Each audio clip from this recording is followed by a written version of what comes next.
राज्य मंत्रिमंडळाची बैठक होणार आहे आणि या बैठकीसाठी आता छगन भुजबळ हे पोहोचलेले आहेत। थोड्याच वेळामध्ये या बैठकीला सुरुवात होणार आहे। आज राज्य मंत्रिमंडळाची बैठक आयोजित करण्यात आलेली आहे आणि या बैठकीमध्ये भुजबळ पोहोचलेत। काही दिवसांपूर्वीच जी राज्य मंत्रिमंडळाची बैठक पार पडलेली होती त्या बैठकीला छगन भुजबळ हे गैरहजर होते। त्यावेळेस मराठा आरक्षणाचा मुद्दा चर्चेत होता आणि त्याच दरम्यान त्यांनी गैरहजेरी दर्शवलेली होती। आज मात्र ते या बैठकीला पोहोचलेले आहेत।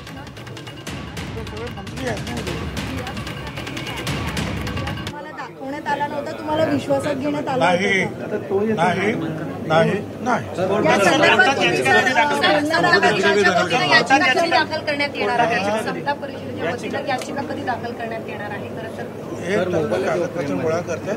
3-4 दिवस सुट्ट्या होती, वकील लोक पण जरा थोडेसे तुम्हाला कल्पना आहे की बाहेर होते। काल विजय वडेट्टीवारांनी बैठक बोलावली होती, वेगवेगळे प्रकल्पावरती लढतोय। ठीक आहे, मी आता हे झाल्यावर बोलू।